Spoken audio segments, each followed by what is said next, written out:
سیدہ ام کلثوم بنت علی سیدہ فاطمہ کی اولاد تھیں، تو وہ 6 ہجری میں کیا پیدا ہو چکی تھیں اس وقت جب یہ واقعہ پتہ نہیں، ہمارے پاس ایسا کوئی ہسٹوریکل نالج نہیں. صحیح بخاری میں موجود ہے کہ سیدنا عمر کے ساتھ ان کا رشتہ ہوا تھا. ایون شیعہ کی کتابیں بھی اس پر گواہ ہیں کہ ام کلثوم کا رشتہ حضرت عمر کے ساتھ ہوا تھا، اور وہ یہ خواہش کرتے تھے کہ میرا اہل بیت رسول کے ساتھ رشتہ ہو جائے، اس لیے انہوں نے مانگا تھا. تو میرا خیال ہے یہ جو حدیث ہے بخاری کی، جس میں بخاری میں تو اشارہ تھا نا،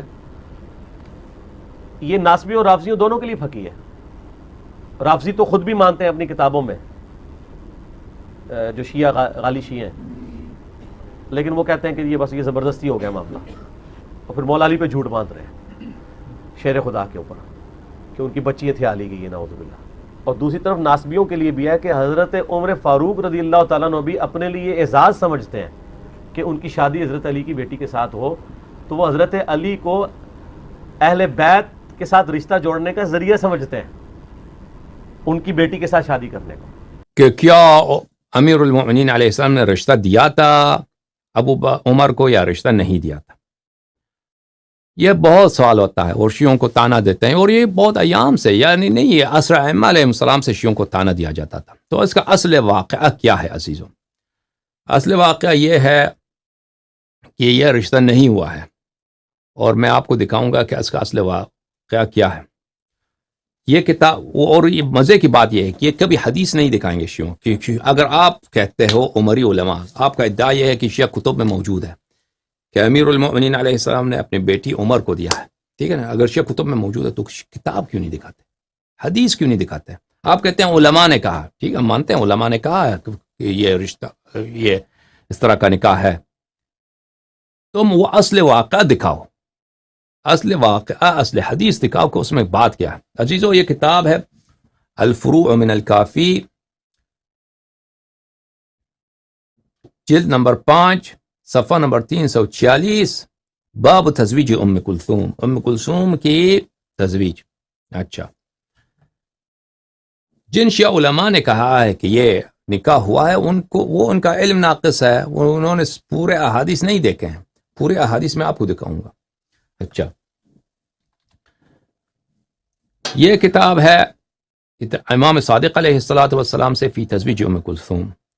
زرارہ نے روایت کی امام صادق علیہ السلام سے ام کلثوم کی تزویج کے مطابق فرمایا، ان ذالک فرج غصبنا، ان ذالک فرج غصبنا. یہ ایک ایسی شادی تھی جو زبردستی کی شادی تھی، یہ ایک ایسی شادی تھی، ذالک فرج غصبنا، یہ زبردستی کی شادی تھی، یعنی رضایت دوستی کی روح سے نہیں تھی. یہ حدیث میں آپ کو دکھاتا ہوں ام کلثوم کی، میں سب کوئی حدیث چھپاؤں گا بھی نہیں کہ ہم چھپائیں گے، نہیں چھپائیں گے بھی نہیں، بلکہ دکھائیں گے آپ کو. یہ لوگ کیا چاہتے ہیں؟ کہتے ہیں کہ امیر المؤمنین علیہ السلام اور عمر میں دوستی تھی، دوستی کی وجہ سے انہوں نے رشتہ دیا ہے. پوری احادیث تو پڑھو، احادیث میں کیا ہے. جب پورے احادیث پڑھیں گے تو پھر واقعہ سمجھ میں آ جائے گا، اور یہ کہ شادی نہیں ہوئی تھی. یہ ہے کہ ذالک فرج غصبنا، یہ ایک ایسی شادی تھی کہ غصبنا، ہم سے غصب کیا گیا، ہم پہ زبردستی کرایا گیا. اچھا، یہ مختصر زیادہ تفصیل کے ساتھ اگلی حدیث ہے. ان ابی عبداللہ علیہ السلام، امام صادق علیہ السلام سے روایت ہے، لما خطب الیہ قال له امیر المؤمنین علیہ السلام انها صبیہ. عمر نے رشتہ مانگا تو امیر المؤمنین علیہ السلام نے جواب دیا کہ یہ تو بچی ہے، اپنی عمر دیکھو، اس کو دیکھو، یہ بچی ہے، یہ چھوٹی ہے. فلقی العباس فقال له مالی ابی باس. تو عمر چلا گیا سیدھا عباس چچا کے پاس، عباس کے پاس چلا گیا اور کہا کہ مالی، مجھے کیا ہوا ہے، میں بادشاہ ہوں، میں خلیفہ ہوں، میں اتنی بڑی خلافت ہے میری، مجھ میں کوئی عیب ہے، مجھے بیٹی کا رشتہ نہیں دے رہا. قال وما ذاک. عباس نے پوچھا غصہ کیوں ہے، کیا تجھے کیا ہوا ہے، تو غصہ میں کیوں ہے؟ کہا خطبت الی ابن اخیک فردنی. دیکھ، عمر نے کہا کہ میں نے تیرے بھتیجے سے رشتہ مانگا ہے، میں نے تیرے بیٹے سے رشتہ مانگا ہے، اس نے مجھے رد کیا، اس نے مجھے رد کیا. تو کیا میرا کیا قصور ہے اس میں، مجھ میں کوئی عیب ہے؟ اما واللہ لأعورن زمزم، اللہ کی قسم، یہ بنی ہاشم کے لیے بڑی فخر کی بات تھی کہ زمزم کی جو سقایت تھی وہ بنی ہاشم کے ہاتھ میں تھی، اور بنی ہاشم میں اس کو عباس کو، عبد المطلب کے بعد عباس کو ملا تھا. ابو طالب علیہ السلام کے بعد یہ سقایت جو تھا زمزم کا، یہ بڑا فخر کی بات ہے کہ حجاج کو پانی دیا جائے، ان کی خدمت کیا جائے. یہ عباس کے پاس تھا. تو اس نے کہا تم بنی ہاشم کا کیا بات ہے، میں زمزم کو میں کیا کروں گا، اس کو بھر دوں گا، زمزم بھی ختم کر دوں گا. تمہارے پاس یہی تو ہے نا، زمزم ختم کر دوں گا، ٹھیک ہے نا. ولا ادا لکم مکرمۃ الا ہدمتها، اور تمہاری جو بھی فخر کی بات ہے، تمہارے پاس باغ ہے، جائیداد ہے بنی ہاشم، سب کو میں چھین لوں گا، وہ ختم کر دوں گا. عمر کے پاس طاقت بھی جو تھا نا، ان کی خلافت تو چھوٹی تو نہیں تھی، مصر سے لے کر شام سے لے کر یمن ادھر ایران تک اتنی بڑی دنیا کا سپر پاور بن چکا تھا ایک آدمی. امیر المؤمنین علیہ السلام بنی ہاشم کے پاس تو کچھ بھی نہیں تھا. میں تمہارے کچھ بھی نہیں چھوڑوں گا، تمہیں بے عزت کر کے چھوڑ دوں گا، تمہارے پورے خاندان کو، خاندان نبوت کو، بنی ہاشم کو. وَلَأُقِيمَنَّ عَلَيْهِ شَاهِدَيْنِ بِأَنَّهُ سَرَقَ وَلَأُقَطِّعَنَّ يَمِينَهُ، اور اس کے علاوہ میں 2 شاہد لے کے آؤں گا کہ ہم نے دیکھا کہ امیر المؤمنین علی علیہ السلام نے چوری کیا. 2 شاہد لانا خلیفے کے لیے بہت آسان بات ہے بھائی. ایک آدمی بدبختی کے لیے اتر جائے گورنمنٹ کے لیے 2 شاہد لانا، کہا جی ہم نے دیکھ لیا، انہوں نے ہم نے دیکھا فلان جگہ سے انہوں نے وہ چیز اٹھایا، ٹھیک ہے نا. میں 2 شاہد بھی لاؤں گا کہ ہم نے دیکھا کہ امیر المؤمنین علی علیہ السلام نے چوری کیا، اس کا ہاتھ بھی مجھے رشتہ نہیں دیتا، اس کی جرأت، میں اس کا ہاتھ کاٹ دوں گا. اچھا، فَأَتَاهُ العباس، عباس نے دیکھا کہ واقعا یہ تو بہت بڑی مصیبت ہے. عباس ابن عبد المطلب نے دیکھا یہ تو بڑی مصیبت ہے، یہ تو ہم پورا بنی ہاشم بدبخت ہو جائیں گے اس سے. تو آ کے آگے فَأَخْبَرَهُ، اس نے خبر دی امیر المؤمنین علیہ السلام کو، خبر دی کہ بھئی یہ بدبخت یہ تو کرنے جا رہا ہے، یہ اس کی کوئی شرم نہیں ہے، یہ کر دے گا، اس نے رشتہ مانگا، اس کو رشتہ دے دو. اچھا، وَسَأَلَهُ أَن يَجْعَلَ الْأَمْرَ إِلَيْهِ فَجَعَلَهُ إِلَيْهِ، عباس نے کہا کہ چلو آپ رشتہ نہیں دیتے، مجھے اختیار دے دو، میں کرتا ہوں، یہ تم چھوڑ دو، تم کہہ دو کہ یہ بیٹی کا اختیار میرے ہاتھ میں چچا ہوں، میں بزرگ ہوں، چچا والد کی جگہ، میں اس خاندان کا سب سے عمر رسیدہ میں ہوں، میں آپ کا بھی چچا ہوں، نبی صلی اللہ علیہ وسلم کا بھی چچا ہوں، اور میں والد کی جگہ ہوں، مجھے اختیار دے دو، میں جو ہے میں جو کچھ کروں اس کا حل نکالوں. تو اختیار اس کو دے دیا. اب شادی ہوئی یا نہیں ہوئی اس میں نہیں ہے، ٹھیک ہے، شادی ہوئی ہے، اختیار اب اس کو دے دیا. بہرحال جماعت عمریہ جو کہتے ہیں میرے عزیزو کہ یہاں پہ ابو بکر معاف کیجیے عمر اور امیر المؤمنین علیہ السلام میں دوستی محبت کی وجہ سے ان کو داماد، یہ اس طرح نہیں ہے، یہ زبردستی اور ظلم. ایک گورنمنٹ، ایک حاکم ہے، وہ اپنی بدبخت پہ اتر کر ایک رشتہ مانگ رہا ہے. اچھا تو پھر کیا یہ شادی ہوا بھی یا نہیں؟ یہ ان احادیث میں تو یہ نہیں تھا کہ شادی ہوئی ہے. اچھا، یہ کتاب ہے الخرائج والجرائح، قطب الدین راوندی کی کتاب ہے، ہمارے بہت بڑے مفسر گزرے ہیں. جزء ثانی، چاپ مؤسسۃ الامام المہدی علیہ الصلاۃ والسلام،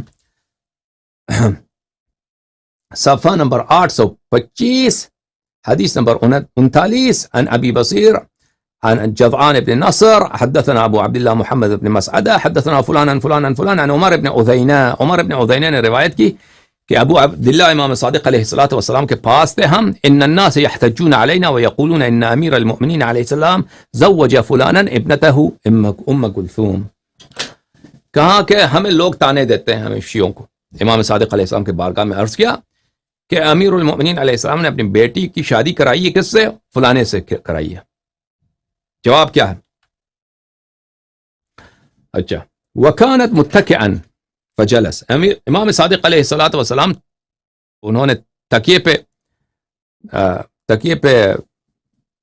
لگایا تھا تو سیدھے بیٹھ گئے اور کہا تقبلون عنا علیا انکح فلانا ابنتہ، کیا آپ کو قبول ہے آپ شیعوں کو کہ امیر المؤمنین علیہ السلام نے اپنی بیٹی کا جو ہے فلانے سے رشتہ کرایا ہے؟ ان قوما يزعمون ذلك لا يهتدون الى سواء السبيل ولا الرشاد. جو لوگ اس مسئلے پہ ایمان عقیدہ رکھتے ہیں وہ اس کو حقیقت نہیں معلوم، ان کو حقیقت ماجرا کا نہیں معلوم کہ زبردستی ہوئی تھی، ظلم ہوا تھا، دھمکی ہوا تھا کہ چاہے زمزم جو ہے اس کو بر دیا جائے گا ریتی سے، پتھروں سے، اور بنی ہاشم کے سارے جائیداد ختم کیا جائے گا، ان کا کوئی عزت نہیں رہے گا. امیر المؤمنین علیہ الصلوۃ والسلام کا ہاتھ کاٹا جائے گا چوری کے الزام میں. یہ سب ہوا تھا لیکن یہ شادی ہوئی نہیں. پھر بھی نہیں ہوئی. تو ماجرا کیا؟ فصفق بیدہ وقال، امام صادق علیہ الصلوۃ والسلام نے ہاتھ پہ ہاتھ اس طرح مارا اور بات کی. اصل ماجرا یہ ہے. سبحان اللہ، اللہ منزہ ہے. اما كان امیر المؤمنین علیہ السلام يقدر ان يحول بينه وبينها فينقذها كذبوا لم يكن ما قالوا.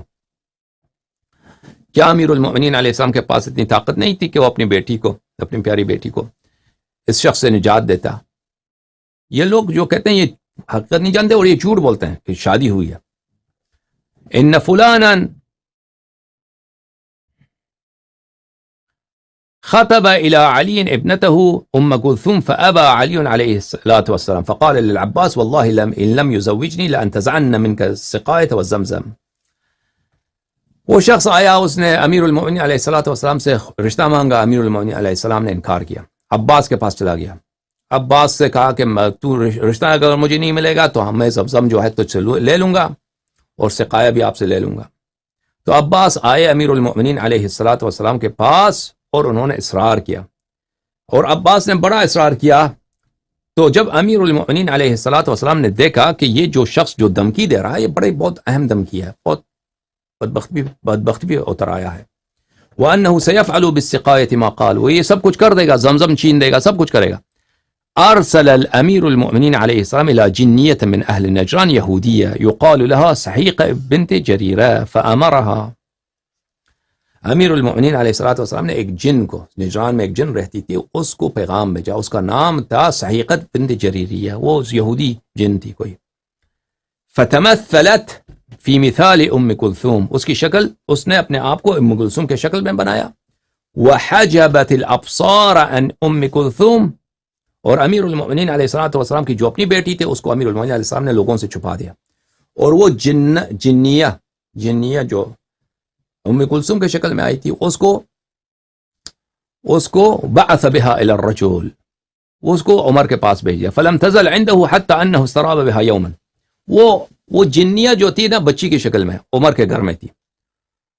تو لوگوں کو بھی نہیں پتا، اہل مدینہ کو بھی نہیں پتا کہ اس کے گھر میں جو ہے وہ جنیہ ہے، ایک جن کا فرد ہے. تو ایک دن عمر کو شک ہو گیا کہ یہ اس کے ساتھ میں رہتا ہوں، یہ عورت انسان نہیں، یہ جن ہے جن ہے. اس کو شک ہو گیا عمر کو ایک دن، ٹھیک ہے نا.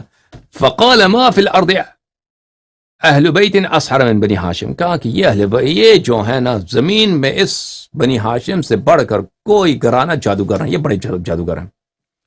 ثم اراد ان یظہر ذلک للناس، پس اس نے ارادہ کیا کہ اب میں لوگوں کو بتاؤں گا کہ دیکھو اس نے میرے ساتھ دغا کیا ہے، اس نے میرے ساتھ کیا ہے، دھوکہ بازی کیا ہے، جن کو میرے گھر بھیجا. جو عورت ہے وہ جن ہے، پتہ نہیں اس عورت سے اس نے کیا، اس جنیہ سے اس نے کیا حرکات دیکھی تھی.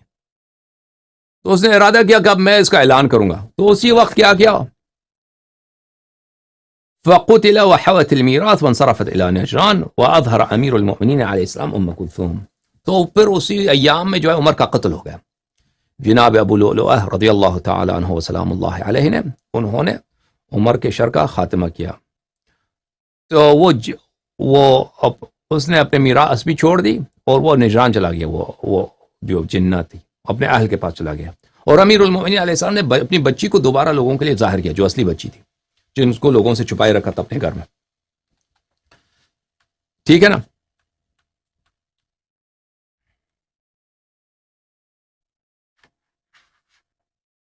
اچھا، ہم جب یہ جواب دیتے ہیں جماعت عمریہ کے پاس ان کے پاس کوئی رد نہیں ہوتا. پہلی بات تو یہ ہے کہ یہ کہتے ہیں کہ شیعہ کتب میں موجود ہے کہ یہ شادی ہوئی ہے.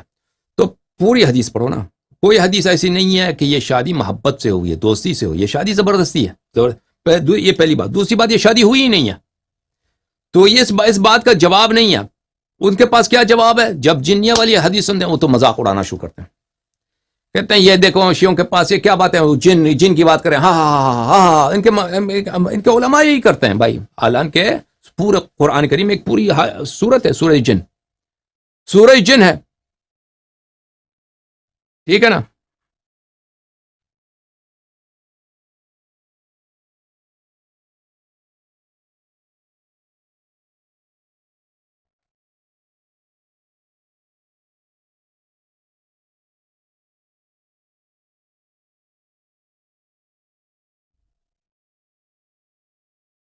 یہ کتاب ہے الفاصل فی الملل والاہواء والنحل تالیف ابن حزم الظاہری، چھاپ دار الجیل بیروت لبنان۔ یہاں پہ ملاحظہ فرمائیے، وہ جن کے متعلق کہتے ہیں، جن کے متعلق کہتے ہیں الکلام فی الجن، جن کے متعلق فمن انکر الجن او تأول فیہم تأویلا یخرجهم به عن الظاہر فهو کافر مشرک حلال الدم والمال۔ جس نے جن کا، جن حقیقت ہے، جن قرآن میں ذکر ہے، جس نے جن کا انکار کیا ہو یا اس کو ایسی تعویل کرے کہ جن مثلا ہوا کی بات ہے، جن کوئی حقیقت نہیں ہے، تعویل کرے، تو وہ کافر ہے، مشرک ہے، حلال الدم ہے، ان کا فتویٰ ہے۔ تو جب تم خود جن کے متعلق یہ کہتے ہو کہ جو جن کا انکار کرے وہ حلال الدم ہے، مشرک ہے، کافر ہے، تو کیسے ہمیں ہماری مذاق اڑاتے ہو کہ ہم کہتے ہیں کہ امیر المؤمنین، تم شیعہ کتب سے احتجاج کرتے ہو نا کہ شیعہ کتب میں موجود ہے کہ امیر المؤمنین علیہ السلام نے عمر سے اپنے بیٹی کا ازدواج کیا، تو پوری تو واقعہ سے سنو نا۔ الفتاوى الحدیثیہ تالیف احمد ابن شہاب الدین ابن حجر الہیتمی المکی۔ اچھا، ان کے کتاب میں یہاں پہ لکھا ہے وَأَمَّا الْجِنُّ، صفحہ نمبر کون سا ہے یہ بھائی؟ صفحہ نمبر ہے 123۔ وَأَمَّا الْجِنُّ الجان فاہل السنہ یؤمنون بوجودہم، اہل سنت کا ان کے وجود پہ ایمان ہے۔ معتزلہ نے ان کا انکار کیا ہے، یہ معتزلہ کا انکار مخالف کتاب و سنہ و اجماع ہے، اور بل الزموا به کفرا، اس کی روح سے، ان کے انکار کی روح سے کفر لازم آتا ہے۔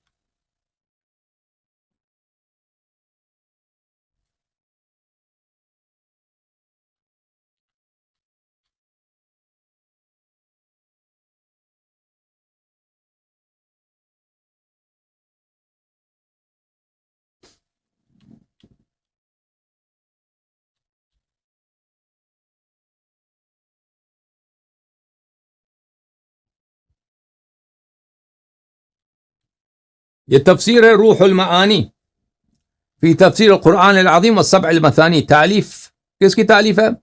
آلوسی بغدادی کی تعلیف، چھاپ دار الفکر۔ یہاں پہ ملاحظہ فرمائی سورۃ الجن میں، سورۃ الجن صفحہ نمبر 140 میں، وہاں پہ صفحہ نمبر 142 میں کیا فرماتے ہیں؟ کہتے ہیں ابن سینا نے رسالۃ الحدود میں کہا ہے الجن حیوان حوائی متشکل باشکال مختلفہ، وهذا شرح الاسم وظاهره نفى ان يكون لهذه الحقيقة وجود في الخارج ونفي ذلك كفر صريح كما لا يخفى۔ کہتے ہیں ابن سینا نے نفی کیا ہے وجود جن کی، وجود جن کی ظاہر اس کی یہی کہ وجود اسے نفی کیا ہے، تو یہ کفر، ابن سینا کو اس کی تکفیر کیا کہ ابن سینا کافر ہے، اس نے جن کی تکفیر کیا۔ ٹھیک ہے بھائی،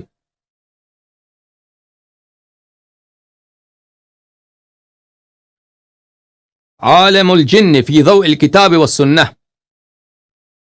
تعلیف دکتور عبد الکریم طوفان عبیدات، طبع دار اشبیلیہ۔ یہاں پہ صفحہ نمبر 172 میں فرماتے ہیں ان الایمان بالجن هو كالایمان بأي قضیة غیبیة اخرى كوجود اللہ والملائکہ والجنة والنار۔ اللہ اکبر، جن پہ ایمان اسی طرح ہے جو دوسرے غیبی وجود ہے، اللہ ہے، ملائکہ ہے، جنت ہے، نار، اسی طرح واجب ہے۔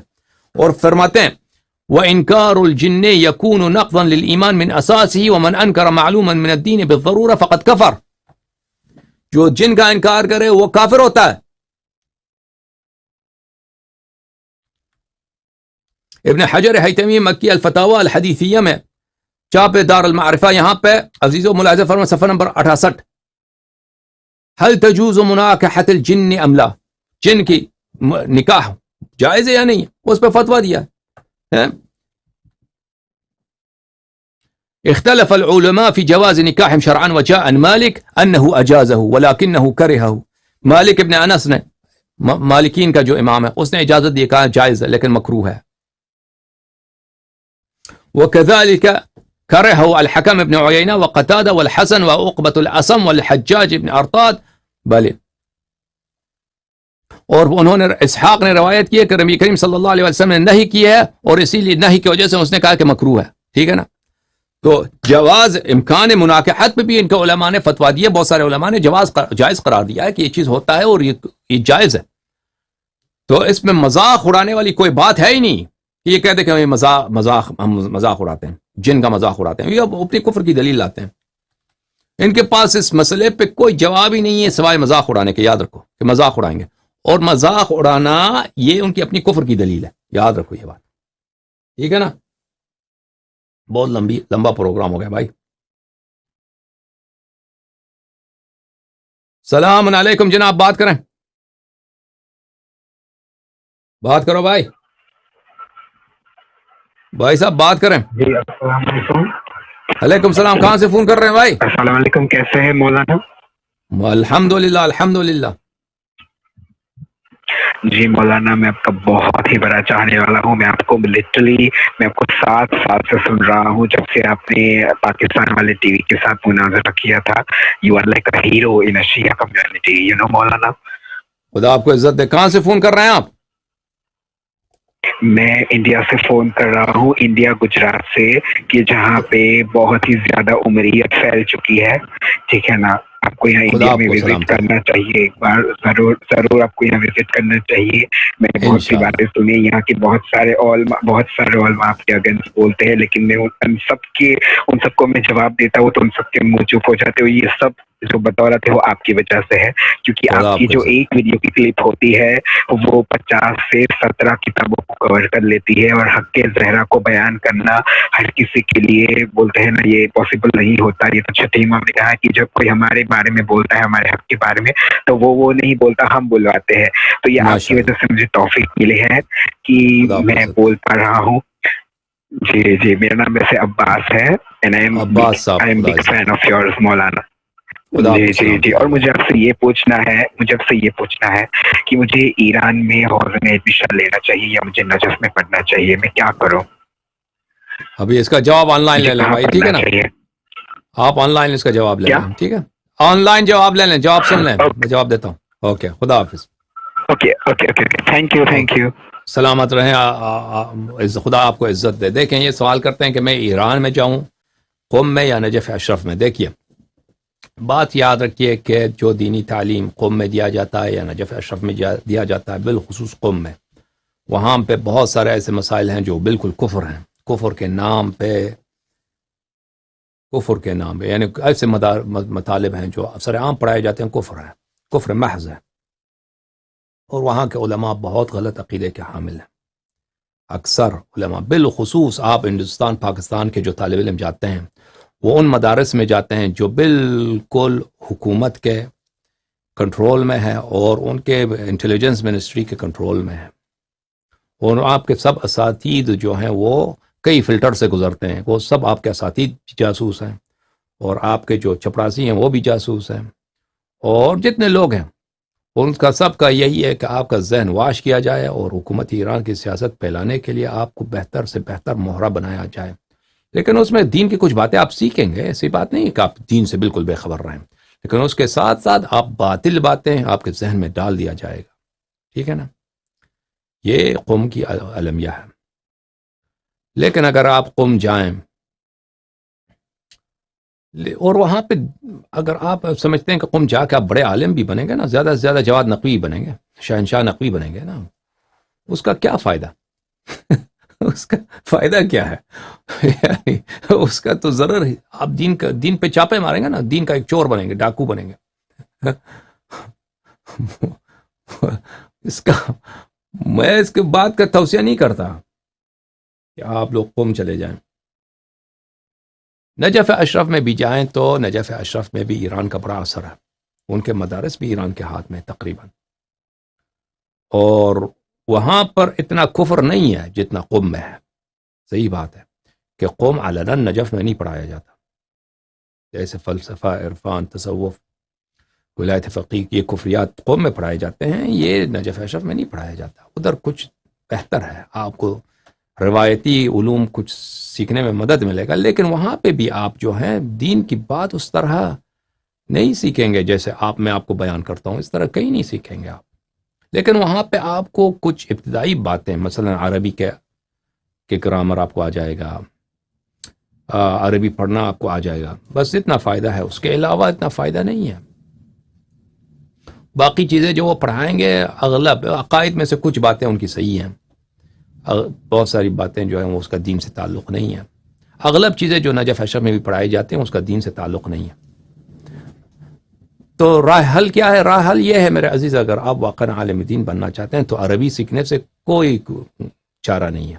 عربی زبان. اور عربی زبان نہ نجف میں صحیح طرح سے پڑھاتے ہیں نہ قم میں. بہترین عربی زبان جو پڑھایا جاتا ہے وہ مصر میں، ایجپٹ میں پڑھایا جاتا ہے، الازہر میں بہترین کمال، یا سعودی عرب میں جو پڑھاتے ہیں مدارس میں وہ بہترین پڑھاتے ہیں. اگر آپ ہندوستان ہی میں عربی صرف و نحو معانی بیان سیکھ سکتے ہیں، پھر آن لائن جو ہے کلاس لے سکتے ہیں مصر والوں سے، یہ بہترین طریقہ کار ہے، بہترین طریقہ کار.